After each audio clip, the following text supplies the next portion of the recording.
Hello বন্ধুরা, কেমন আছো সবাই? আজ আমরা দেখব ওয়ান পিস টিভি সিরিজের সিজন 2 গল্প। সিজন 2তে টোটাল 8টা এপিসোড রয়েছে, আর তার মধ্যে থেকে আজ আমরা প্রথম 4টে এপিসোডের গল্প দেখব। প্রথম সিজনের গল্পটা যেখানে শেষ হয়েছিল, এই গল্পটা ঠিক তার পরের থেকেই শুরু হয়। আর আপনারা যদি প্রথম সিজনের গল্পটা না দেখে থাকেন, তাহলে আগে সেটাকে দেখে আসুন, না হলে আজকের ভিডিওতে আপনারা কিছু বুঝতে পারবেন না। তো আগের সিজনের শেষে আমরা দেখেছিলাম লুফি আর তার বন্ধুরা মিলে আরলং আর তার সমস্ত ফিশম্যানদেরকে মেরে নামির পুরো গ্রামটাকে তাদের কাছ থেকে স্বাধীন করে নিয়েছে। এরপর লুফির গ্র্যান্ডপা অর্থাৎ ভাইস অ্যাডমিরাল মিস্টার গার্পো লুফিকে একজন পাইরেট হয়ে ওয়ান পিস খুঁজে নিজের স্বপ্ন পূরণ করার অনুমতি দিয়ে দেন। আর সবশেষে লুফির নামে অনেক মোটা টাকার একটা ওয়ান্টেড পোস্টার বা বাউন্টি ছাপানো হয়, যে পোস্টারটাকে খুব তাড়াতাড়ি সমস্ত জায়গায় ছড়িয়ে দেওয়া হয়। এরপর সিজন 2 শুরুতেই আমরা এই তিনজনকে দেখতে পাই। এদের মধ্যে থেকে এই মেয়েটার নাম ছিল মিস অল সানডে, এর নাম ছিল মিস ভ্যালেন্টাইন, আর এই ছেলেটার নাম ছিল মিস্টার ফাইভ। এরা প্রত্যেকেই বারোক ওয়ার্কস নামের একটা ক্রিমিনাল সংগঠনের সদস্য ছিল, আর এদের প্রত্যেকের কাছেই ডেভিল ফ্রুটের সুপার পাওয়ার ছিল। মিস ভ্যালেন্টাইনের পাওয়ার ছিল ও নিজের দেহের ওজন ইচ্ছা মতন বাড়াতে বা কমাতে পারে, মানে ও চাইলে হাওয়ার থেকেও হালকা হয়ে আকাশে উড়ে যেতে পারে, তো আবার চাইলেই নিজের দেহের ওজন 1000 কেজিরও বেশি বাড়িয়ে ফেলতে পারে। অন্যদিকে আবার মিস্টার ফাইভের পাওয়ারটা একটু অদ্ভুত ছিল। মিস্টার ফাইভ নিজের নাকের থেকে সর্দি বের করে বা নিজের কানের থেকে ময়লা বের করে সেগুলোকে ছুঁড়ে মারলেই সেগুলো বিশাল বড় একটা বিস্ফোরণ ঘটিয়ে বোমের মতন ব্লাস্ট করত। আর সবশেষে মিস অল সানডের কাছে খুবই মিস্টিরিয়াস একটা পাওয়ার ছিল, ও চোখের নিমেষেই এক জায়গা থেকে অন্য জায়গায় চলে যেতে পারত। আর তাছাড়া ও নিজের শত্রুদের শরীরের মধ্যে নিজের ইচ্ছা মতন অনেকগুলো হাত তৈরি করতে পারত, যে হাতগুলো ওর ইশারা মতন কাজ করত। আর সেই সমস্ত হাতের সাহায্যে ও নিজের শত্রুদেরকে তাদের অস্ত্র দিয়েই মেরে ফেলত। এখন এরা তিনজন মিলে শেলস টাউনের সেই মেরিন বেস ক্যাম্পে হামলা করে, যেখান থেকে বেশ কিছুদিন আগে লুফি আর নামি সেই গ্র্যান্ড লাইনের ম্যাপটা চুরি করে এনেছিল। এখানে নিজেদের সুপার পাওয়ারের সাহায্যে এরা খুব সহজেই ওই ক্যাম্পের সমস্ত মেরিনদেরকে মেরে ফেলে। আসলে এখন এরা তিনজন এই বেস ক্যাম্প থেকে নিজেদের একজন পার্টনারের মৃতদেহ নিতে এসেছিল। মনে আছে আগের সিজনের প্রথম এপিসোডেই আমরা দেখেছিলাম মিস্টার সেভেন নামে বারুক ওয়ার্কসের একজন এজেন্ট জোরোকে নিজেদের দলে যুক্ত করতে চেয়েছিল, কিন্তু জোরো সেই সময় মিস্টার সেভেনকে মেরে তার মৃতদেহটা এই শেলস টাউনের মেরিন বেস ক্যাম্পে জমা দিয়ে দেয়। এখন এরা তিনজন এখান থেকে মিস্টার সেভেনের সেই মৃতদেহটা নেওয়ার জন্য এসেছিল। আর যেহেতু জোরো মিস্টার সেভেনকে মেরেছে, তাই এখন এরা সবাই জোরো আর তার সঙ্গীদেরকে মেরে মিস্টার সেভেনের মৃত্যুর বদলা নিতে চাইছিল। অন্যদিকে দেখা যায় জোরো, লুফি, নামি, সানজি এরা সবাই নিজেদের জাহাজ নিয়ে গ্র্যান্ড লাইনের দিকে এগোচ্ছে।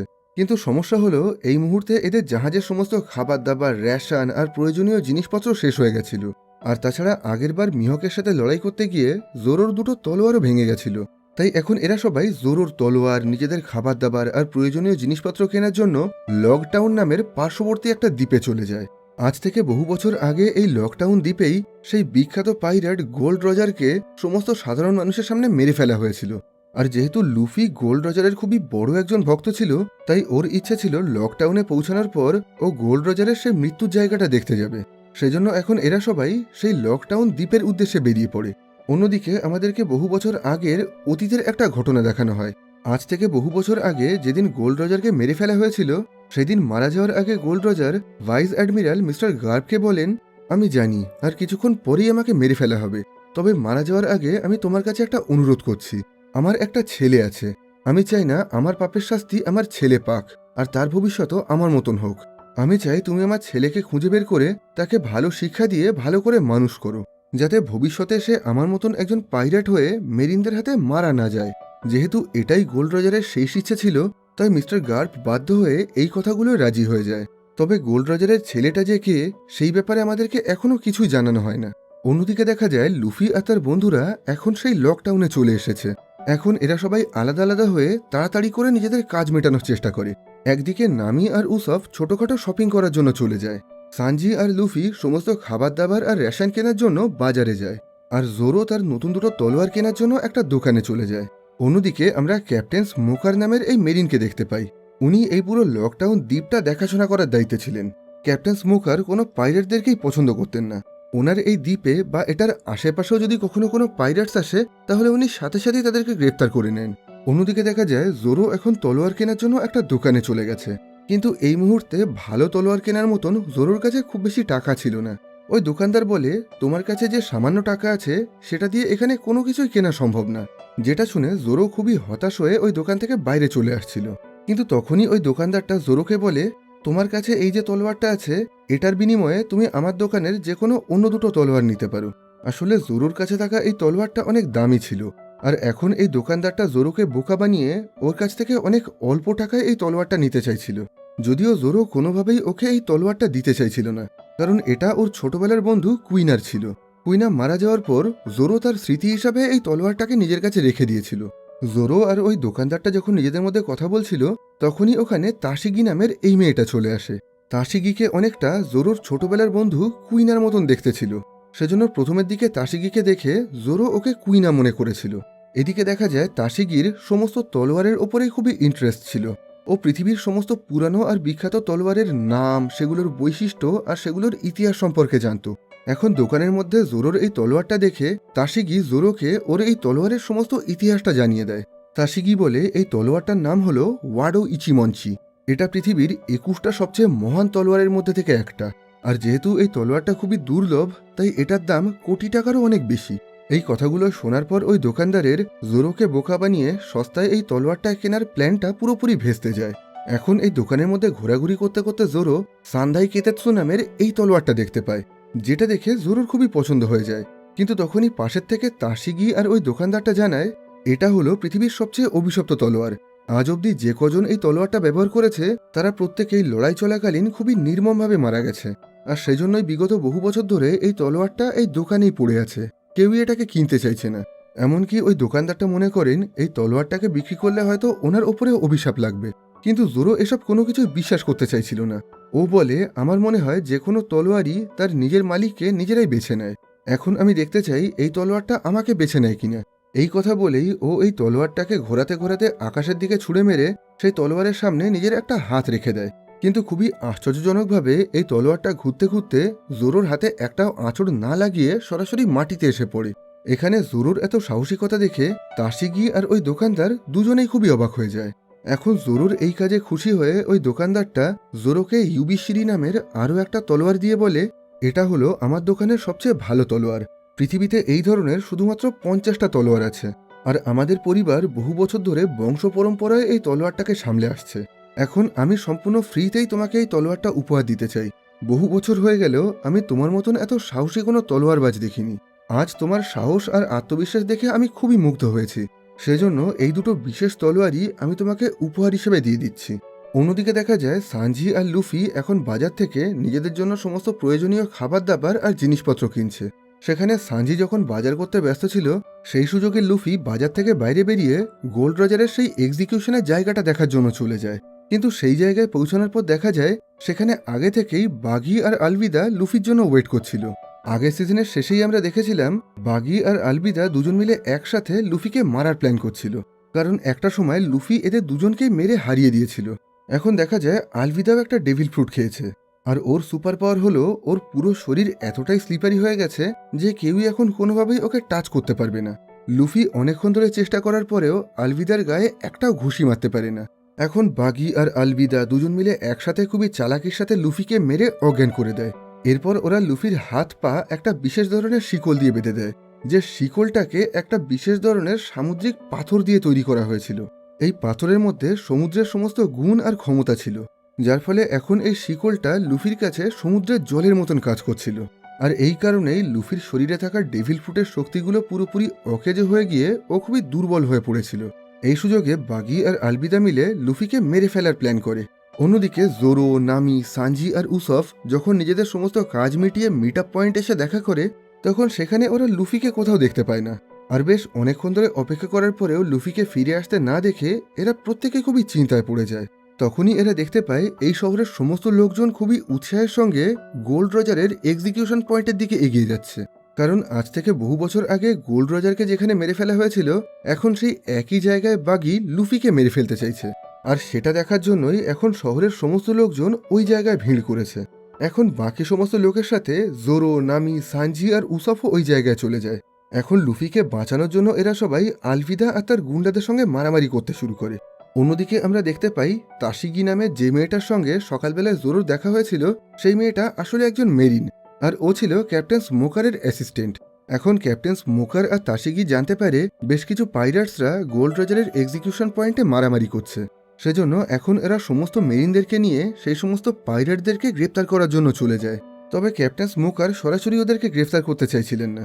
উনি চাইছিলেন আলভিদা আর লুফির বন্ধুরা আগে নিজেদের মধ্যে মারামারি করে একে অপরকে হারিয়ে দিক, তারপর ওরা দুর্বল হয়ে গেলে উনি খুব সহজেই এদেরকে গ্রেফতার করে নেবেন। এদিকে দেখা যায় লুফির বন্ধুরা যখন আলভিদা আর তার গুন্ডাদের সঙ্গে মারামারি করছিল, সেই সুযোগে বাগি লুফিকে গোল্ড রজারের সেই এক্সিকিউশন প্ল্যাটফর্মের একদম ওপরে নিয়ে গিয়ে একটা তলোয়ার দিয়ে ওর গলা কেটে ওকে মেরে ফেলার চেষ্টা করে। তবে এখানে মারা যাওয়ার আগে লুফি একটুও ভয় না পেয়ে নিচে থাকা ওর সমস্ত বন্ধু আর এই শহরের সমস্ত লোকদের দিকে তাকিয়ে খুবই আত্মবিশ্বাসের সাথে জোরে জোরে হাসতে শুরু করে। দূর থেকে এসব কিছু দেখে ক্যাপ্টেন স্মোকার, লুফির বন্ধুরা আর এই শহরের সমস্ত লোকজন খুবই অবাক হয়ে যায়। এমনকি এখন বাগি নিজেও লুফির এই হাসিটা দেখে খুবই ঘাবড়ে যায়, কারণ লুফি এখন ঠিক একই রকমভাবে হাসছিল যেরকমভাবে গোল্ড রজার মারা যাওয়ার আগে হেসেছিল। লুফিকে দেখে প্রত্যেকেরই গোল্ড রজারের কথা মনে পড়ে যাচ্ছিল। এসব কিছু দেখে এখন বাগি তাড়াতাড়ি করে লুফিকে মেরে ফেলার চেষ্টা করে, কিন্তু তখনই আকাশ থেকে বাগির ওই তলোয়ারের ওপরে একটা বিশাল বড় বাজ পড়ে বাগির পুরো শরীর টুকরো টুকরো হয়ে চারিদিকে ছিটকে যায়। আর সেই একই সাথে ওই প্ল্যাটফর্মটা ভেঙে গিয়ে লুফি ওখান থেকে নিচে পড়ে যায়। এদিকে এতক্ষণে মেরিনরা ওখানে থাকা সমস্ত পাইরেটদেরকে গ্রেফতার করতে শুরু করে, কিন্তু তার আগেই লুফি আর তার বন্ধুরা খুবই চালাকির সাথে ওখান থেকে পালিয়ে আসে। তবে ক্যাপ্টেন স্মোকার আর তাশিগি এত সহজে ওদেরকে ছাড়তে চাইছিল না। একদিকে তাশিগি একাই জোরোকে আটকানোর জন্য চলে যায়, কারণ ওর মনে হচ্ছিল যেহেতু জোরো একজন পাইরেট, তাই ওর কাছে ওই ভালো তলোয়ারগুলো রাখার কোনো অধিকার নেই। এখন জোরো আর তাশিগির মধ্যে একটা ছোটখাটো লড়াই শুরু হয়, তবে জোরো খুব সহজেই তাশিগিকে হারিয়ে দিয়ে ওখান থেকে চলে যায়। অন্যদিকে ক্যাপ্টেন স্মোকার এখন লুফি আর সানজিকে ধরার জন্য ওদের পথ আটকে দাঁড়িয়ে পড়ে। এখানে দেখা যায় ক্যাপ্টেন স্মোকারের কাছেও ডেভিল ফ্রুটের শক্তি ছিল। ও নিমেষের মধ্যেই নিজের পুরো শরীরটাকে ধোঁয়ায় পরিবর্তন করে ফেলতে পারত। ও নিজের পুরো শরীর থেকে যত খুশি ধোঁয়া বের করতে পারত। এখন নিজের এই বিশাল শক্তির সাহায্যে ও খুব সহজেই লুফি আর সানজিকে হারিয়ে দিয়ে ওদেরকে গ্রেফতার করে নিচ্ছিল। কিন্তু ঠিক সেই মুহূর্তেই ওখানে একজন রহস্যজনক লোক এসে ক্যাপ্টেন স্মোকারকে হারিয়ে ওকে নিজের সাথে ধরে নিয়ে গিয়ে লুফি আর সানজিকে বাঁচিয়ে দেয়। এই রহস্যজনক লোকটার নাম ছিল ড্র্যাগন, আর এনার শরীরেও ডেভিল ফ্রুটের মহান শক্তি ছিল। এখন ড্র্যাগন লুফি আর তার সঙ্গীদেরকে কেন বাঁচালো সেই ব্যাপারে আমাদেরকে কিছুই জানানো হয় না। তবে আজ সকালে লুফি আর তার বন্ধুরা যখন এই দ্বীপে এসেছিল, তখন থেকে ড্র্যাগন লুকিয়ে লুকিয়ে ওদের ওপরে নজর রাখছিল। এখন লুফি আর তার বন্ধুরা কোনো রকমে নিজেদের জাহাজ নিয়ে ওখান থেকে পালিয়ে যায়। অন্যদিকে দেখা যায় জোরোর কাছে হেরে যাওয়ার পর তাশিগি এখন খুবই মন খারাপ করে একটা বারে বসেছিল। ঠিক তখনই ওর সাথে মিস অল সানডে দেখা করার জন্য চলে যায়। আমরা প্রথমেই দেখেছিলাম মিস অল সানডে বারোক ওয়াক্সের একজন এজেন্ট ছিল। এখন ও তাশিগিকে নিজের একটা কার্ড দিয়ে ওকেও নিজেদের দলে আসার জন্য ইনভাইট করে। মিস অল সানডে বলে, তোমার মধ্যে তো অনেক ক্ষমতা আছে, তুমি এখানে মেরিন হয়ে কি করছো? তুমি এসব কাজ ছেড়ে দিয়ে আমাদের দলে জয়েন করো। সেখানে তুমি স্বাধীনভাবে নিজের ইচ্ছা মতন যা খুশি করতে পারবে, কেউই তোমাকে আটকাবে না। এখানে তাশিগি ওর কথার কোনো উত্তর দেওয়ার আগেই ওখানে ক্যাপ্টেন স্মোকার চলে আসে, যার ফলে মিস অল সানডে চোখের নিমেষেই ওখান থেকে গায়েব হয়ে যায়। এখন ক্যাপ্টেন স্মোকার তাশিগিকে বলে, আমি যখন ছোট ছিলাম তখন আমি আমার চোখের সামনেই গোল্ড রজারকে মারা যেতে দেখি। গোল্ড রজার মারা যাওয়ার আগে যেভাবে হেসেছিল, আজকে লুফিও মারা যাওয়ার আগে ঠিক একই রকমভাবে হাসছিল। গোল্ড রজার মারা যাওয়ার পর যেভাবে নতুন পাইরেটদের যুগ শুরু হয়েছিল, আমার মনে হচ্ছে লুফির মধ্যে দিয়েও সেই একই রকমভাবে আবারও একটা নতুন পাইরেটদের যুগ শুরু হতে চলেছে, আর আমি কোনোভাবেই সেটাকে হতে দেব না। এদিকে দেখা যায় লুফি আর তার বন্ধুরা এখন গ্র্যান্ড লাইনের অনেকটা কাছে চলে এসেছে। এখন গ্র্যান্ড লাইনে ঢুকতে গেলে এদেরকে নিজেদের জাহাজ নিয়ে রিভার্স মাউন্টেন পার করতে হবে। রিভার্স মাউন্টেন মানে হলো উল্টো পাহাড়। সাধারণত যেমন পাহাড়ের ওপরে থাকা ঝর্ণার জল নদীর মধ্যে দিয়ে নিচে সমুদ্রে নেমে আসে, এখানে ঠিক তার উল্টোটা হয়। এখানে সমুদ্রের জল নদীর আকারে নিচের থেকে রিভার্স মাউন্টেনের ওপরের দিকে বয়ে চলেছে, আর এখন এদেরকে সেই নদী পথেই পাহাড় টপকিয়ে অন্যদিকে যেতে হবে। তবে এই রাস্তাটা খুবই কঠিন ছিল। এই পুরো নদীর মাঝখানে অনেক বড় বড় পাথর ছিল, যে পাথরের সাথে ধাক্কা লেগে এর আগে অনেক জাহাজ ভেঙে গিয়ে সেই জাহাজগুলোর ভাঙা টুকরো আশেপাশে পড়েছিল। এসব কিছু দেখে এরা প্রত্যেকেই খুবই ভয় পেয়ে যায়। তবে এরা সবাই খুবই সাবধানতার সঙ্গে সেই সমস্ত ভাঙা জাহাজের টুকরো আর পাথরের মাঝখান দিয়ে নিজেদের জাহাজ চালিয়ে আস্তে আস্তে সামনে এগিয়ে যেতে থাকে। এভাবেই বহু কষ্ট করে পাহাড় পার করে এরা সবাই অন্যদিকে চলে যায়। এখন নদীপথে এই পাহাড় থেকে নিচে নামলেই এরা সবাই গ্র্যান্ড লাইনে পৌঁছে যাবে। কিন্তু এই পাহাড়ি নদীটা গ্র্যান্ড লাইনে যে জায়গায় মিশেছিল, সেখানে আগে থেকেই একটা বিশাল বড় দানব আকৃতির তিমি তার মুখ খুলে হা করে দাঁড়িয়েছিল। যার ফলে এখন পাহাড়ি নদী থেকে নিচে নেমে এদের জাহাজটা সরাসরি সেই তিমির মুখের মধ্যে ঢুকে যায়। তবে শেষ মুহূর্তে লুফি ওই জাহাজ থেকে বাইরে বেরিয়ে ওই তিমিটার গায়ের ওপরে উঠে তাকে মেরে ওখান থেকে সরানোর চেষ্টা করে। কিন্তু সেই তিমিটা আকারে এতটাই বড় ছিল যে লুফি ওর কোনো ক্ষতি করতে পারে না। এমনকি এখন ও ছিটকে পাশে একটা জায়গায় গিয়ে পড়ে। বেশ কিছুক্ষণ পর যখন ওর জ্ঞান ফেরে তখন ও দেখতে পায় ও সমুদ্রের পাশেই একটা জায়গায় মাটির ওপরে অজ্ঞান হয়ে পড়েছিল। এখন লুফি দেখতে পায় সেই বিশাল তিমিটা তার মাথা দিয়ে জোরে জোরে ধাক্কা দিয়ে সেই রিভার্স মাউন্টেনটাকে ভাঙার চেষ্টা করছে। এখন লুফি যেভাবেই হোক ওই তিমির মধ্যে থেকে নিজের বন্ধুদেরকে বের করতে চাইছিল, কিন্তু সমস্যা হলো এখন লুফির পক্ষে সমুদ্রের জলে নেমে ওই তিমিটার সাথে লড়াই করা সম্ভব না। তাই ও দূর থেকেই ওই তিমিটাকে জোরে জোরে উল্টোপাল্টা গালাগালি করতে শুরু করে। কিন্তু ঠিক সেই মুহূর্তেই ওখানে ক্রোকাস নামের এই লোকটা এসে একটা মেশিনের সাহায্যে বিশাল বড় একটা ইঞ্জেকশন ওই তিমিটার গায়ে ছুঁড়ে মেরে তাকে অজ্ঞান করে ঘুম পাড়িয়ে দেয়। যেটা দেখে লুফি খুবই অবাক হয়ে ওকে বলে, এই তিমিটা যদি জলের নিচে গিয়ে ঘুমিয়ে পড়ে তাহলে আমার বন্ধুদের কি হবে? ক্রোকাস বলে, তোমার বন্ধুরা আর কোনোদিনও ফিরবে না, তারা হয়তো এতক্ষণে মারা গেছে, তাই তুমিও এখন তাদের আশা ছেড়ে দাও। যেটা শুনে লুফি বলে, আমার বন্ধুরা এত সহজে মরবে না, আর আমি যেভাবেই হোক তাদেরকে ওই তিমির পেটের থেকে বাইরে বের করে আনবো। এরপর লুফি নিজের বন্ধুদেরকে বাঁচানোর জন্য ক্রকাসের কাছে সাহায্য চাইতে শুরু করে। যদিও প্রথমের দিকে ক্রকাস ওর কথার খুব একটা গুরুত্ব দিচ্ছিল না, কিন্তু লুফি অনেকক্ষণ ধরে জোর করায় শেষ অবধি ক্রকাস ওকে সাহায্য করার জন্য রাজি হয়ে যায়। ক্রকাস জানায় ওই তিমিটার নাম হলো লাগুন। আজ থেকে অনেক বছর আগে যখন একটা পাইরেটদের দল এই গ্র্যান্ড লাইনে এসেছিল, তখন ছোট্ট লাগুন সেই পাইরেটদের পিছন পিছন এই গ্র্যান্ড লাইনে চলে এসেছিল। আসলে সেই পাইরেটগুলো গান বাজনা করতে খুবই পছন্দ করত, আর লাগুনের গান শুনতে খুবই ভালো লাগতো। সেজন্যই ও মাইলের পর মাইল পথ পার করে ওই পাইরেটদের সঙ্গে এখানে চলে আসে। লাগুন ওই সমস্ত পাইরেটদেরকে খুবই ভালোবাসতো, আর ওই পাইরেটরাও লাগুনকে খুবই পছন্দ করত। ওরা প্রত্যেকেই একে অপরের খুবই ভালো বন্ধু ছিল। কিন্তু বাইরের পৃথিবী থেকে গ্র্যান্ড লাইন অনেকটাই ভয়ঙ্কর। এখানের প্রতিটা মুহূর্তেই অনেক বড় বড় বিপদ রয়েছে। সেই সমস্ত বিপদের মধ্যে ছোট্ট লাগুনের বেঁচে থাকার সম্ভাবনা খুবই কম ছিল। তাই সেই সমস্ত পাইরেটরা লাগুনকে এখানে আমার কাছে রেখে দিয়ে সামনে ওয়ান পিস খোঁজার জন্য চলে যায়। যাওয়ার আগে ওরা লাগুনকে বলে, যখন ওই পাইরেটরা ওয়ান পিস খুঁজে ফিরে আসবে তখন ওরা আবার লাগুনকে নিজেদের সাথে করে নিয়ে যাবে। আর সেই দিনের পর থেকে লাগুন তার বন্ধু পাইরেটদের জন্য এখানে অপেক্ষা করে যাচ্ছে। কিন্তু এত বছর হয়ে যাওয়ার পরেও আজ অবধি সেই পাইরেটরা এখানে ফিরে আসেনি। পরে আমি খোঁজ খবর করে জানতে পারি সেই পাইরেটরা নাকি অন্য রাস্তা দিয়ে গ্র্যান্ড লাইন ছেড়ে চলে গেছে। কিন্তু লাগুন কোনোভাবেই সেটাকে বিশ্বাস করতে চাইছে না। ও যেভাবেই হোক নিজের বন্ধু পাইরেটদের কাছে ফিরে যেতে চায়। সেজন্য ও ওই গ্র্যান্ড লাইনের রিভার্স মাউন্টেনে ধাক্কা দিয়ে সেটাকে ভাঙার চেষ্টা করে। লাগুন মনে করে এই রিভার্স মাউন্টেনটাকে ভেঙে ফেলতে পারলেই ও হয়তো অন্যদিকে থাকা নিজের বন্ধুদের কাছে ফিরে যেতে পারবে। কিন্তু এইভাবে পাথরের সাথে ধাক্কা মারার জন্য লাগুনের অনেক ক্ষতি হচ্ছে। তাই ওর জীবন বাঁচানোর জন্য আমি ওকে ঘুমের ইঞ্জেকশন দিয়ে অজ্ঞান করে রাখি, যাতে ও সামনের পাহাড়ে গুঁতো মেরে নিজের আর কোনো ক্ষতি না করতে পারে। আর বিগত বহু বছর ধরে আমি এখানে একা একাই এই কাজটা করে যাচ্ছি। আসলে আমি এখানে লাইট হাউস দেখাশোনা করার জন্য এসেছিলাম, কিন্তু এখন আমাকে লাইট হাউসের সাথে সাথে লাগুনেরও দেখাশোনা করতে হয়। এর কিছুক্ষণ পর যখন লাগুনের ঘুম ভেঙে ও আবার জলের ওপরে উঠে আসবে, তখনই তুমি ওর পেটের ভিতর থেকে নিজের বন্ধুদেরকে বের করে আনতে পারবে। এদিকে দেখা যায় লুফির বন্ধুরা অর্থাৎ জোরো, নামি, সানজি আর উসফ লাগুনের পেটের মধ্যে খুবই ভালোভাবে আর সুস্থভাবে বেঁচে আছে। এখন এরা সবাই মিলেও লাগুনের পেটের ভেতর থেকে বাইরে বেরোনোর প্ল্যান করছে। এখানে দেখা যায় লাগুনের পেটের মধ্যে আরও অনেক ভাঙা জাহাজের টুকরো পড়ে আছে। এদের মতন করেই লাগুন আরও অনেক জাহাজকে গিলে খেয়ে নিয়েছিল। আর সেই সমস্ত ভাঙা জাহাজের মধ্যেই মিস্টার নাইন আর মিস ওয়েন্সডে নামের এই দুজন লুকিয়েছিল। এরা দুজনও বারোক ওয়ার্কসের এজেন্ট ছিল, আর লাগুন এদের জাহাজটাকেও গিলে খেয়ে নিয়ে সেটাকে পুরোপুরি ভেঙে ফেলেছিল। সেজন্য এরাও বিগত বহুদিন ধরে লাগুনের পেটের থেকে বাইরে বেরোনোর চেষ্টা করছিল।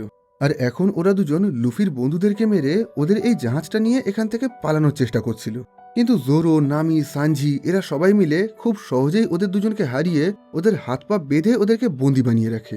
এদিকে লাগুনের সমস্ত গল্প শোনার পর এখন লুফির মাথায় একটা আইডিয়া আসে। বেশ কিছুক্ষণ পর যখন লাগুনের জ্ঞান ফেরে তখন ও আবার জলের ওপরে উঠে এসে সেই পাহাড়ে ধাক্কা মেরে সেটাকে ভাঙার চেষ্টা করে। কিন্তু ঠিক তখনই পাশের থেকে লুফি সেই গানটা করতে শুরু করে, যে গানটা ছোটবেলায় লাগুনের বন্ধু পাইরেটসরা ওকে শোনাতো। এই গানটা শুনে লাগুন একদম শান্তভাবে লুফির দিকে তাকিয়ে থাকে।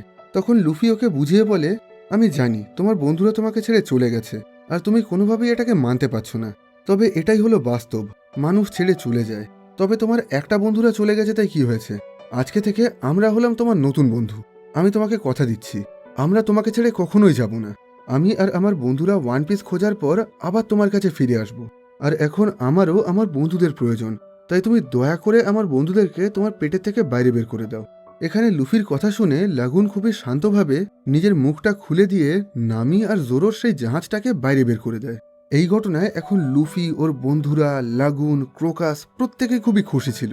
এই আনন্দে এখন লুফি আর ওর বন্ধুরা ক্রোকাসের সাথে একটা পার্টি করতে শুরু করে।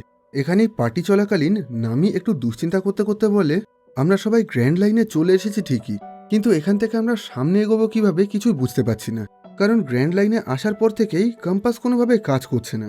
পাশের থেকে এই কথা শুনে ক্রোকাস বলে, গ্র্যান্ড লাইনে বাইরের পৃথিবীর কম্পাস কাজ করে না। এখানে লক পোস্ট নামের একটা বিশেষ ধরনের কম্পাস ব্যবহার করা হয়। তবে এই লক পোস্টও খুবই অদ্ভুতভাবে কাজ করে।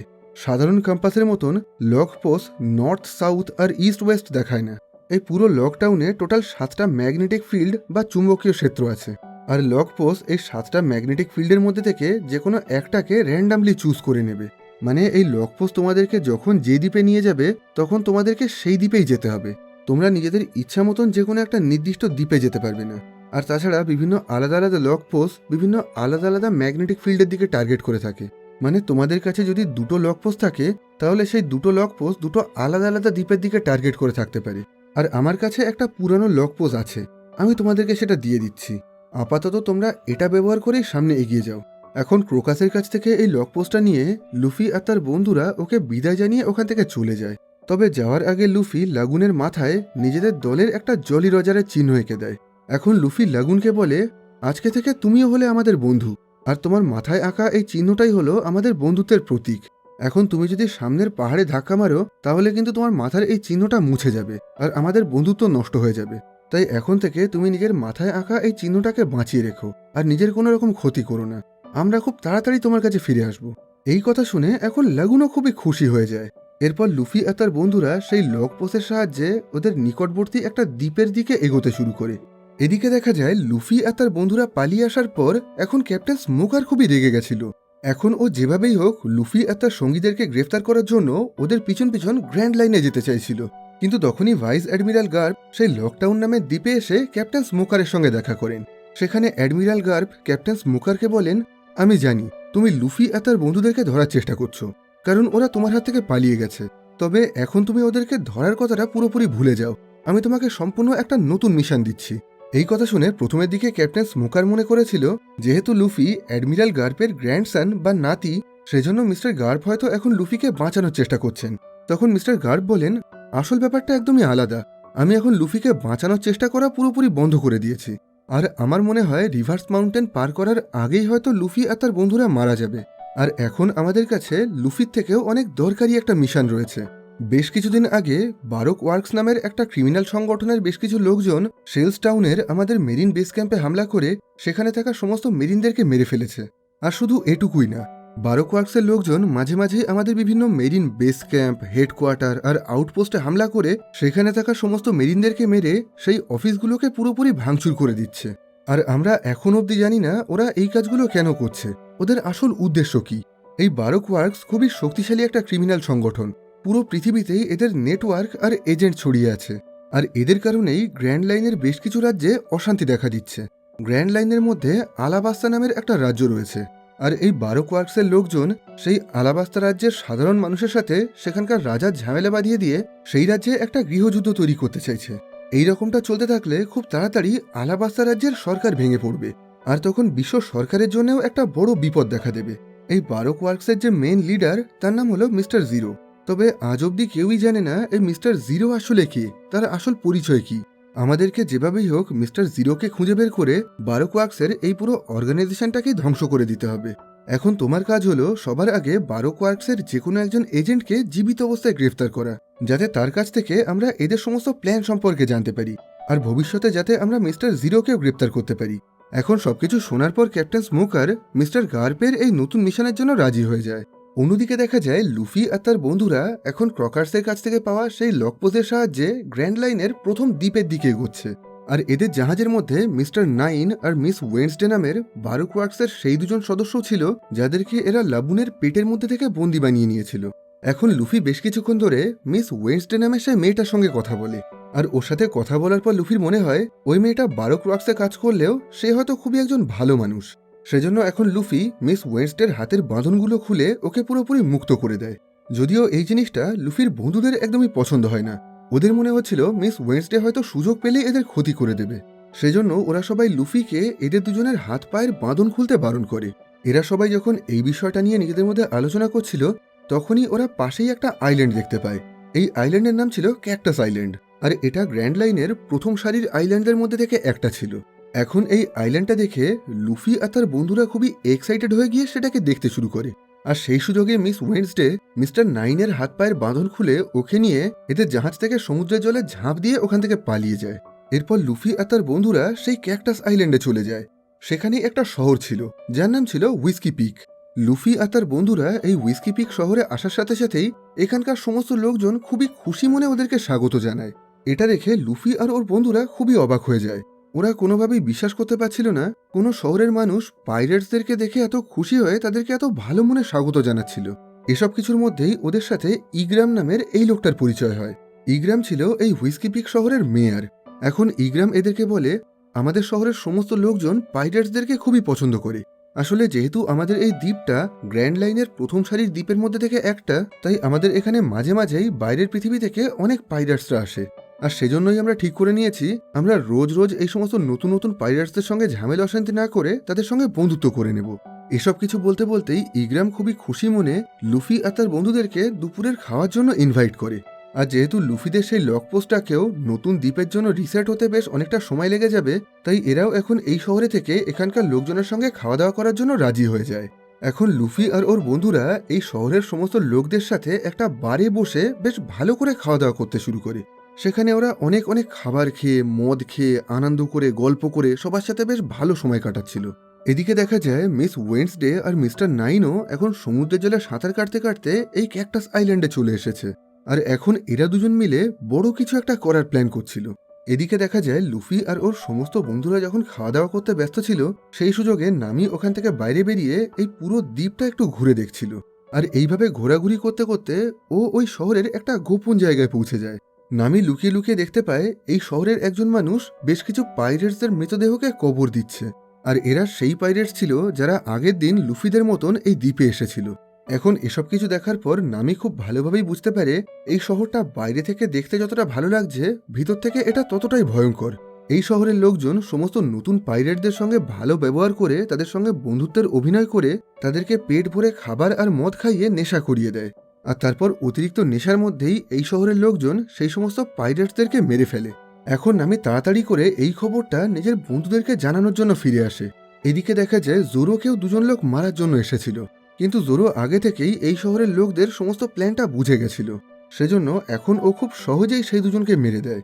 এদিকে দেখা যায় দুজন সুন্দরী মেয়ে উসফ আর সানজির সঙ্গে বন্ধুত্ব করার বাহানায় ওদেরকে একটা ফাঁকা ঘরে নিয়ে গিয়ে ওদের দুজনের হাত পা বেঁধে ওদেরকে বন্দি বানিয়ে মারার চেষ্টা করছে। অন্যদিকে লুফি যখন এক জায়গায় বসে খাবার খাচ্ছিল, তখনই সেখানে এই শহরের মেয়র অর্থাৎ ইগ্রাম আর মিস ওয়েন্সডে নামের সেই মেয়েটা চলে আসে। এখন এরা দুজন একটা জাদুই আর মায়াবী মিউজিকের সাহায্যে লুফিকে পুরোপুরি অজ্ঞান করে দেয়। আর এখান থেকেই আমরা ইগ্রামের আসল পরিচয়টা জানতে পারি। ওর নাম হলো মিস্টার এইট। মিস ওয়েন্সডের মতন সেও বারুক ওয়াক্সের একজন সদস্য। অন্যদিকে দেখা যায় উসফ আর সানজিকে বাঁচানোর জন্য জোরো এখন আবার সেই বারে ফিরে গেছে।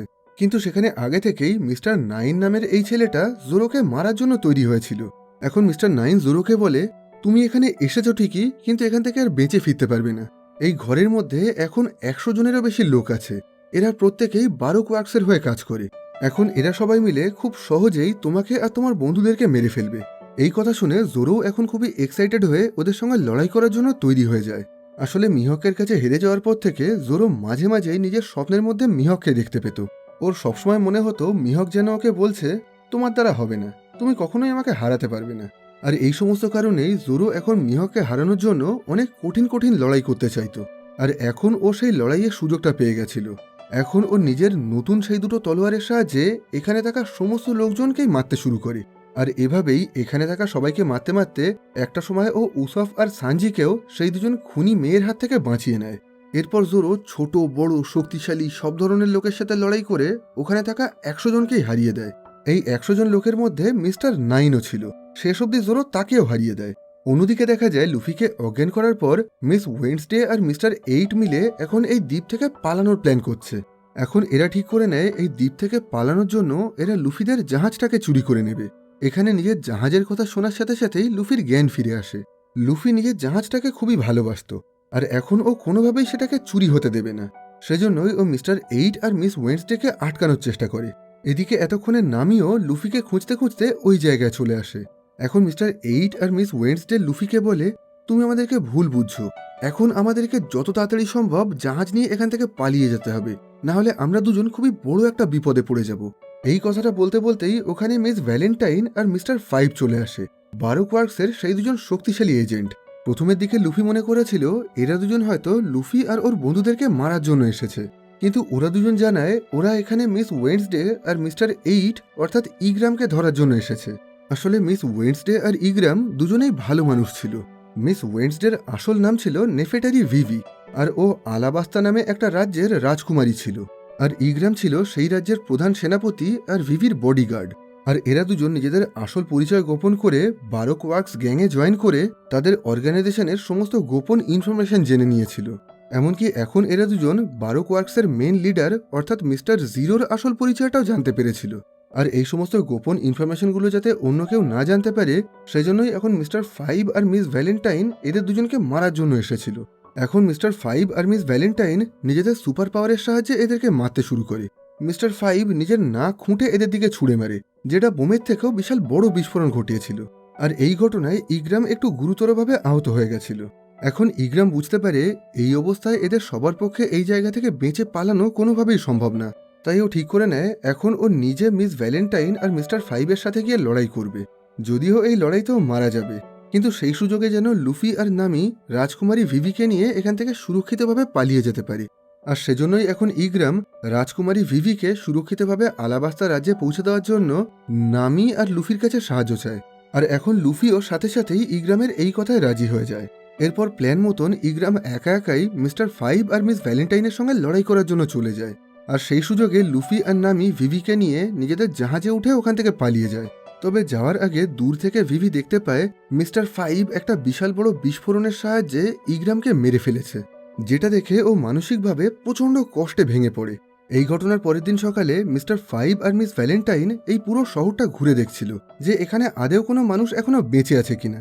আর এইভাবে খোঁজাখুঁজি করতে করতে ওরা দেখতে পায় আগের রাতে যে বারের মধ্যে জোরো এই শহরের 100 জন মানুষকে মেরে ফেলেছিল, এখন সেই ভাঙাচোরা বারের মধ্যে মিস্টার 9 খুবই আহত অবস্থায় বসে আছে।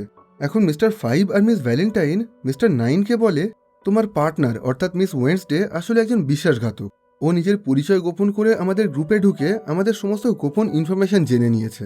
আর আমাদেরকে এখানে পাঠানো হয়েছিল মিস ওয়েডনেসডেকে মারার জন্য, কিন্তু কাল রাতে সে আমাদের হাত থেকে পালিয়ে গেছে। এখন তাকে খুঁজে বের করার জন্য তুমি আমাদেরকে সাহায্য করো। যেটা শুনে মিস্টার 9 বলে, মিস ওয়েডনেসডে একজন বিশ্বাসঘাতক, তাই কি হয়েছে? সে আমার পার্টনার, আর আমি তাকে কোনোভাবেই ধোকা দেব না, তাই আমি তোমাদেরকেও এই কাজে সাহায্য করতে পারবো না। আর তাছাড়া মিস্টার জিরো তোমাদেরকে যে কাজটা করতে দিয়েছিল সেটা তো তোমরা করতে পারোনি, আর সেজন্য তো এখন তোমাদের ওপরে অনেক বড় বিপদ ঘনিয়ে আসছে, কারণ মিস্টার জিরো কোনোভাবেই ব্যর্থতা পছন্দ করেন না। এখন তোমাদের এই ব্যর্থতার শাস্তি দেওয়ার জন্য মিস্টার জিরো তো তোমাদেরকে মেরে ফেলবেন। এই কথা শুনে মিস ভ্যালেন্টাইন খুবই রেগে গিয়ে এখন মিস্টার 9কেই ওখানে উল্টে মেরে ফেলে। এদিকে মিস ওয়েডনেসডে অর্থাৎ রাজকুমারী ভিভি এখন লুফি আর তার বন্ধুদেরকে নিজের আসল পরিচয়টা জানিয়ে দেয়। ভিভি বলে, এই বারোক ওয়ার্কসের লোকজন আমার রাজ্য অর্থাৎ আলাবাস্তার সাধারণ মানুষের সাথে আলাবাস্তার রাজা অর্থাৎ আমার বাবার ঝামেলা বাঁধিয়ে আমাদের রাজ্যে একটা গৃহযুদ্ধ তৈরি করতে চাইছে। আর সেই যুদ্ধটা থামানোর জন্যই আমি আর ইগ্রাম নিজেদের পরিচয় গোপন করে বারোক ওয়ার্কসের দলে ঢুকেছিলাম। আর সেখান থেকে আমি এমন বেশ কিছু গোপন ইনফরমেশন জানতে পেরেছি যেটার সাহায্যে আমি নিজের রাজ্যটাকে বাঁচাতে পারবো। ভিভি যখন এদের সঙ্গে কথা বলছিল তখনই ওখানে হঠাৎ করে মিস অল সানডে চলে আসে। আগেই বলেছিলাম মিস অল সানডের কাছে খুবই পাওয়ারফুল আর মিস্টিরিয়াস ক্ষমতা আছে, আর এখন সেই ক্ষমতার সাহায্যেই ও চোখের নিমেষে লুফিদের এই জাহাজে চলে আসে। যদিও প্রথমের দিকে মিস অল সানডেকে দেখে লুফি আর ওর বন্ধুরা ওকে ধরার চেষ্টা করে, কিন্তু মিস অল সানডে খুব সহজেই নিজের পাওয়ারের সাহায্যে ওদেরকে চুপ করিয়ে দেয়। এখন মিস সানডে এদেরকে বলে, আমি তোমাদেরকে মারতে আসিনি, আমি চাইলে খুব সহজেই তোমাদেরকে মেরে ফেলতে পারতাম। আমি এখানে তোমাদের সঙ্গে একটা চুক্তি করতে এসেছি। এই মুহূর্তে তোমাদের লগ পোস্ট তোমাদেরকে যে দ্বীপে নিয়ে যাচ্ছে সেটার নাম হলো লিটল গার্ডেন, আর সেই দ্বীপটা খুবই ভয়ঙ্কর, তোমরা হয়তো সেখানে গিয়ে বাঁচতে পারবে না। আর তাছাড়া আমাদের দলের বাকি সদস্যরাও এখন তোমাদেরকে মারার জন্য চারিদিকে খুঁজে বেড়াচ্ছে। তবে আমি চাই তোমরা এখান থেকে নিজেদের জীবন বাঁচিয়ে একটা সুরক্ষিত দ্বীপে পালিয়ে যাও। এই কথা বলেই মিস সানডে এদেরকে একটা ইটার্নাল পোজ দেয়। লক পোজ যেমন র্যান্ডামলি যে কোনো একটা অজানা দ্বীপের দিকে টার্গেট করে থাকে, ইটার্নাল পোজ ছিল ঠিক তার উল্টোটা। ইটার্নাল পোজ যে কোনো একটা নির্দিষ্ট দ্বীপের দিকেই টার্গেট করে থাকে। এখন মিস সানডে এদেরকে বলে এই ইটার্নাল পোজ তোমাদেরকে একটা সুরক্ষিত দ্বীপে নিয়ে যাবে, যেখানে গেলে তোমাদের কোনো বিপদ হবে না, আর আমার দলের লোকেরাও তোমাদেরকে খুঁজে পাবে না। তোমরা সবাই ওই দ্বীপে খুবই সুরক্ষিতভাবে থাকতে পারবে, আর সেখানে তোমাদের সবাইকে বাঁচিয়ে রাখার দায়িত্ব আমার। যেটা শুনে লুফি বলে আমি হলাম এই জাহাজের ক্যাপ্টেন, আর এই জাহাজটা কোথায় যাবে সেটা আমি ঠিক করব। এই কথা বলেই ও মিস অল সানডের দেওয়া সেই ইটার্নাল পোস্টটাকে ভেঙে ফেলে। এটা দেখে মিস সানডে হাসতে হাসতে বলে এই রাজকুমারীকে বাঁচিয়ে তোমরা এমনিতেই অনেক বড় বিপদে পড়েছো। এখন আমার দলের লোকের সাথে সাথে আরও অনেকেই তোমাদেরকে মারার চেষ্টা করবে, আর আমি দেখতে চাই তোমরা সেই সমস্ত বিপদের সাথে কিভাবে লড়াই করো। এই কথা বলেই মিস অল সানডে ওখান থেকে চলে যায়। কিন্তু এখন এই ঘটনায় ভিভি আর উসফ এরা দুজন খুবই ভয় পেয়ে গেছিল। ভিভি বলে আমার মনে হয় মিস অল সানডের কথা শুনে আমাদের কোনো একটা সুরক্ষিত দ্বীপে চলে যাওয়া উচিত ছিল। আর তাছাড়া মিস সানডে যদি আমাদের ঠিকানা সম্পর্কে জানে, তাহলে তো বারোক ওয়ার্কসের বাকি মেম্বাররাও আমাদেরকে খুব সহজেই খুঁজে বের করতে পারবে। যদিও লুফি, নামি, জোরো, উসফ এদের মনে একটুও ভয় ছিল না। এরা বলে আমাদের সামনে যেই আসুক না কেন আমরা সবাইকেই হারিয়ে দেব। এই কথাগুলো বলতে বলতেই ওরা নিজেদের লগ পোজের সাহায্যে লিটল গার্ডেন নামের এই দ্বীপটায় চলে আসে। এই দ্বীপের নাম লিটল গার্ডেন হলেও এখানকার প্রত্যেকটা জিনিসই আকারে অনেক বড় ছিল। আসলে এই দ্বীপটা খুবই প্রাচীন ছিল। বিগত বহু বছর ধরে কোনো মানুষই এখানে আসেনি। এখন এদের সবাইকে আগামী বেশ কিছু ঘন্টা এই দ্বীপেই কাটাতে হবে, যাতে সেই সময়ের মধ্যে এদের লক পোস্টটা পরবর্তী দ্বীপের জন্য রিসেট হয়ে যেতে পারে। এখন এরা সবাই জাহাজ থেকে বাইরে বেরিয়ে আশেপাশের পুরো দ্বীপটা ঘুরে দেখতে শুরু করে। কিন্তু ঠিক সেই সময় এরা দূর থেকে খুবই ভয়ঙ্কর একটা জন্তুর আওয়াজ শুনতে পায়, যেটা শুনে এখন জোরো আর সানজি মিলে সেই জন্তুটাকে শিকার করার জন্য বেরিয়ে পড়ে। এখন লুফি, নামি, ভিভি আর উসফ গভীর জঙ্গলের দিকে এগোচ্ছিল। তবে জঙ্গলের বেশ কিছুটা ভিতরে যাওয়ার সাথে সাথেই এরা সেখানে অনেক অদ্ভুত আর ভয়ঙ্কর গাছপালা দেখতে পাচ্ছিল। এমনকি একটা সময় তো এরা বেশ অনেকগুলো ডাইনোসর দেখতে পায়। আসলে এই দ্বীপটা খুবই প্রাচীন ছিল। বিগত বহু বছর ধরেই এখানে কোনো মানুষ আসেনি। এখন এই ডাইনোসরটা দেখে লুফি খুবই এক্সাইটেড হয়ে যায়। আসলে এটা একটা তৃণভোজী ডাইনোসর ছিল, তাই এখন লুফি ভিভিকে নিয়ে সেই ডাইনোসরের মাথায় উঠে পড়ে, আর তারপর সেটার সাহায্যেই পুরো দ্বীপটাকে ভালো করে ঘুরে দেখতে শুরু করে। এদিকে এই ডাইনোসর আর এই জঙ্গলের সমস্ত বিষাক্ত গাছপালা দেখে উসফ খুবই ভয় পেয়ে গেছিল। সেজন্য ও তাড়াতাড়ি করে ওই জঙ্গল থেকে পালিয়ে আবার নিজেদের জাহাজে ফিরে আসে। এখন উসফের ভয় কাটানোর জন্য নামিও ওর পিছন পিছন জাহাজে চলে আসে।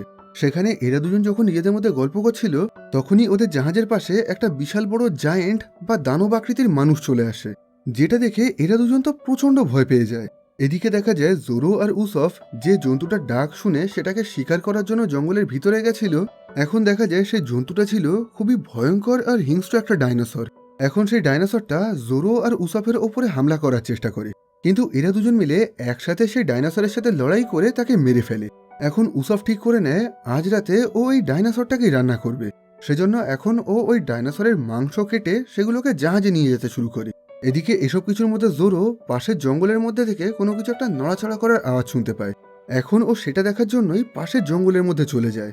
তখনই জঙ্গলের মধ্যে থেকে কেউ একজন লুকিয়ে লুকিয়ে এসে জোরোর পায়ে হলুদ রং দিয়ে খুবই অদ্ভুত একটা চিহ্ন এঁকে চলে যায়। এর সাথে সাথেই জোরো যেন পুরোপুরিভাবে হিপনোটাইজ হয়ে গেছিল। ও হঠাৎ করেই এখন পাগলের মতন আচরণ করতে শুরু করে। এখন ও পাগলের মতন জঙ্গলের মধ্যে দাঁড়িয়ে নিজের তলোয়ার দিয়ে বেশ কিছু ফল কাটতে শুরু করে। জোরো যেন এখন কোনোভাবেই নিজেকে কন্ট্রোল করতে পারছিল না, আর এই কাজটাকেও বন্ধ করতে পারছিল না। সেজন্য সানজি এখন ওকে একা রেখেই সেই ডাইনোসরের মাংস কেটে নিয়ে জাহাজে ফিরে যায়। অন্যদিকে দেখা যায় সেই বিশাল জায়েন্টটা এখন নামি আর উসফকে বন্দি বানিয়ে নিজের গুহায় নিয়ে এসেছে।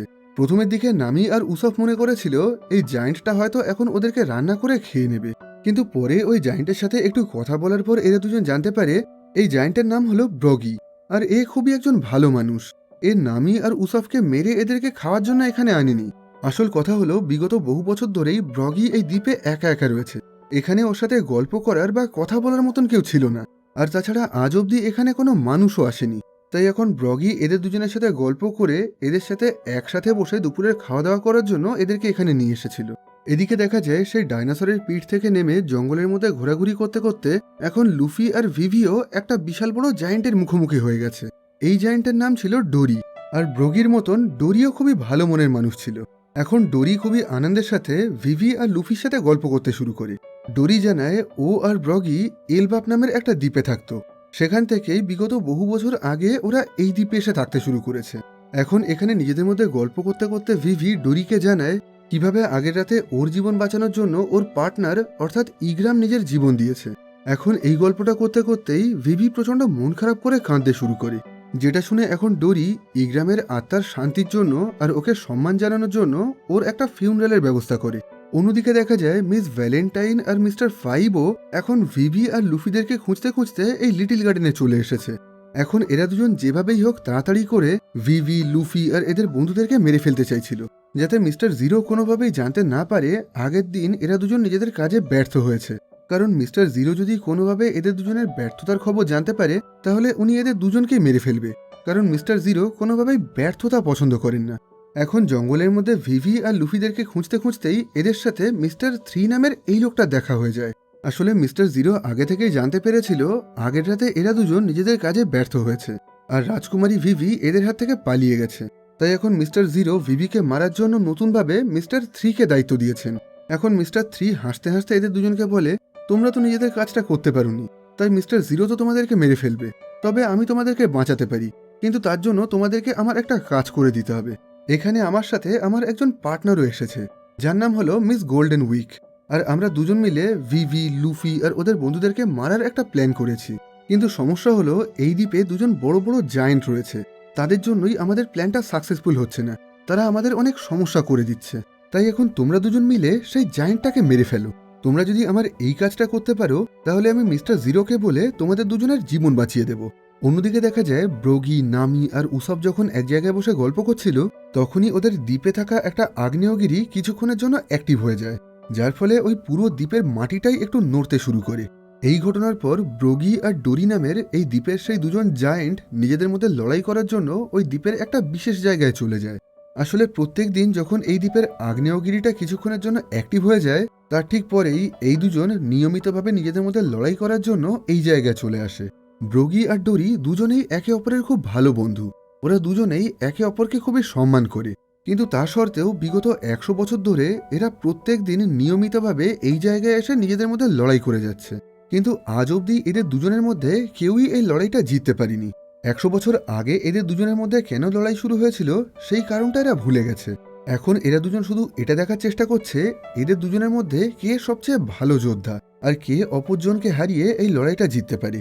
এখন প্রত্যেক দিনের মতন আজও এরা দুজন নিজেদের সেই লড়াইয়ের জায়গায় চলে আসে। সেখানে ব্রগি নিজের সাথে নামি আর উসফকে নিয়ে আসে, আর ডোরি নিজের সাথে লুফি আর ভিভিকে নিয়ে আসে। এখন এরা চারজন দূরে দাঁড়িয়ে সেই দুজন বিশাল জায়েন্টের লড়াই দেখছিল, কিন্তু এসব কিছুর মধ্যেই কেউ একজন লুকিয়ে লুকিয়ে জোরোর মতন নামির পায়েও একটা রং দিয়ে সেই অদ্ভুত চিহ্নটা এঁকে দিয়েছে, আর এরপর থেকেই নামিও খুবই অদ্ভুত ব্যবহার করতে শুরু করে দিয়েছে। এখন ও যেন কোনো কিছুকেই খুব একটা গুরুত্ব দিচ্ছিল না, এখন ও নিজের মতন একা একা পড়েছিল। কিন্তু লুফি আর বাকি কেউই নামির এই বিষয়টাকে এখনো লক্ষ্য করতে পারে না। এদিকে দেখা যায় ব্রগি আর ডোরির মধ্যে সেই লড়াইটা শুরু হয়ে গেছে, তবে লড়াই শুরু হওয়ার আগে ওরা দুজন একে অপরকে সম্মান জানিয়ে একে অপরকে বেশ কিছুটা করে ড্রিঙ্কস খাওয়ায়, আর এরপরেই এদের দুজনের মধ্যে লড়াই শুরু হয়ে যায়। কিন্তু বেশ কিছুক্ষণ লড়াই চলার পরেই ব্রগি হঠাৎ করেই খুবই অসুস্থ হয়ে পড়ে, আর ওর পেটের ভিতর থেকে বিশাল জোরে একটা বোম বিস্ফোরণের আওয়াজ হয়ে ওর মুখ থেকে কালো ধোঁয়া বেরোতে শুরু করে। দূর থেকে লুফি, ভিভি আর উসফ এই জিনিসটা লক্ষ্য করলেও লড়াই চলাকালীন ডোরি এই জিনিসটা একদমই লক্ষ্য করে না, আর সেজন্যই এখন ব্রগি একটু আহত হয়ে পড়ার পর ডোরি ওকে তরোয়াল দিয়ে আঘাত করে পুরোপুরি মেরে ফেলে। ডোরি মনে করেছিল অবশেষে 100 বছর পর আজ হয়তো ও এই লড়াইটা জিততে পেরেছে, কিন্তু আসল সত্যিটা একদমই আলাদা ছিল। আসলে মিস্টার 3 মিস ভ্যালেন্টাইন আর মিস্টার 5কে এই দুজন জায়েন্টকে মারার দায়িত্ব দিয়েছিল, আর সেজন্য মিস্টার 5 লুকিয়ে লুকিয়ে ব্রগির ড্রিঙ্কসের মধ্যে নিজের শরীর থেকে কিছু একটা মিশিয়ে দেয়। পরবর্তীকালে যে ড্রিঙ্কসটা ব্রগির শরীরের মধ্যে গিয়ে সেখানে বাস্ট করে। এখন দূর থেকে মিস্টার 5 আর মিস ভ্যালেন্টাইনকে দেখে লুফি পুরো ঘটনাটাই বুঝতে পারে যে এখানে ব্রগির সাথে আসলে কি হয়েছে। এখন লুফি প্রচন্ড রেগে গিয়ে মিস্টার 5 আর মিস ভ্যালেন্টাইনকে মারার জন্য ওদের দিকে ছুটতে শুরু করে, যদিও ভিভি ওকে এই কাজটা করতে বারণ করছিল, আর সেজন্যই এখন ভিভিও লুফির পিছন পিছন ছুটে ওকে আটকানোর চেষ্টা করে। এদিকে এখন নামি আর উসফ একা ছিল, সেই সুযোগে মিস ভ্যালেন্টাইন ওখানে উড়তে উড়তে এসে উসফকে ধাক্কা দিয়ে ছোট পাহাড়ের ওপর থেকে নিচে ফেলে দেয়, আর তারপর নামিকে নিজের সাথে বন্দি বানিয়ে ধরে নিয়ে যায়। আর যেহেতু নামির পায়ে ওই রং লাগার পরের থেকেই ওর মাথা পুরোপুরি খারাপ হয়ে গেছিল, তাই এখন নামিও বারণ না করে চুপচাপ মিস ভ্যালেন্টাইনের সাথে চলে যায়। এদিকে দেখা যায় লুফি এখন মিস্টার ফাইভকে মারার জন্য জঙ্গলের বেশ অনেকটা ভিতরে ঢুকে পড়েছে, কিন্তু সেখানেই ও হঠাৎ করে একটা বাচ্চা মেয়েকে বসে বসে কাঁদতে দেখে, যেটা দেখে লুফি ওই মেয়েটাকে সাহায্য করার জন্য যায়। কিন্তু তখনই সেই মেয়েটা লুফির মুখেও একটা রং দিয়ে সেই অদ্ভুত চিহ্নটা এঁকে দেয়। আর তারপরেই জোরো আর নামির মতন লুফিও পুরোপুরি পাগল হয়ে গেছিল। আসলে এই বাচ্চা মেয়েটার নাম ছিল মিস গোল্ডেন উইক, আর এও বারোক ওয়ার্কসেরই একজন সদস্য ছিল। একে আর মিস্টার থ্রিকে একসাথেই লুফিদেরকে মারার এই মিশনে পাঠানো হয়েছিল। এদিকে দেখা যায় লুফিকে আটকানোর জন্য ওর পিছন পিছন ভিভিও এখানে চলে এসেছে, কিন্তু তখনই সেখানে মিস গোল্ডেন উইক আর মিস্টার ফাইভ দুজন মিলে ভিভিকে ঘিরে ধরে ওকে মেরে অজ্ঞান করে নিজেদের সাথে ধরে নিয়ে যায়। এদিকে দেখা যায় সেই পাহাড়ের ওপর থেকে পড়ে যাওয়ার পর উসফ এখন সরাসরি ব্রগির মৃতদেহর পাশে এসে পড়েছিল, আর ব্রগির পাশেই ডোরি দাঁড়িয়ে দাঁড়িয়ে আজকের যুদ্ধটা জেতার জন্য আনন্দ করছিল। কিন্তু তখনই উসফ ওকে সমস্ত সত্যি কথাটা জানিয়ে দেয় যে কিভাবে মিস্টার ফাইভ আগে থেকেই ব্রগির ড্রিঙ্কসের মধ্যে বিষ মিশিয়ে ওকে দুর্বল আর আহত করে দিয়েছিল। এই কথাটা শুনে ডোরি বুঝতে পারে আজকের যুদ্ধটাও জেতেনি, কারণ আজকের এই লড়াইটা সমান সমান ছিল না। এখন ওর নিজের কাজের জন্য খুবই খারাপ লাগছিল। ওর মনে হচ্ছিল ব্রগি আহত হয়ে যাওয়ার পরে ওকে মেরে ও নিজে হয়তো খুবই ভুল কাজ করেছে। সেজন্য এখন ডোরি খুবই দুঃখে কষ্টে ব্রগির গুহায় চলে গিয়ে ওর জন্য মন খারাপ করে কাঁদতে শুরু করে। কিন্তু সেই মুহূর্তেই ওখানে মিস্টার থ্রি এসে নিজের সুপার পাওয়ারের সাহায্যে ডোরিকে একটা মোমের পুতুল তৈরি করে দেয়।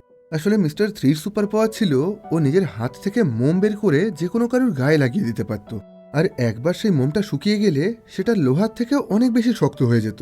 আর এখন সেই মোম দিয়েই ও ডোরিকে একটা মোমের পুতুল বানিয়ে দেয়। অন্যদিকে দেখা যায় বারোক ওয়ার্কসের লোকজন এখন জোরো, নামি আর ভিভির হাত পা বেঁধে ওদেরকে একটা ঘরের মধ্যে বন্দি বানিয়ে রেখেছে। আর তার উপরে জোরো আর নামির গায়ে সেই রং লাগার কারণে ওরা দুজন তো পুরোপুরি পাগলই হয়ে গেছে। এদিকে লুফির গালে রং লাগিয়ে মিস গোল্ডেন উইক ওকেও পাগল করে দিয়েছে। এই অবস্থায় এখন উসফ আর সানজি এরা দুজনেই বেঁচে ছিল আর সুস্থ অবস্থায় ছিল, কিন্তু উসফ এমনিতেই একটু ভীতু স্বভাবের ছিল।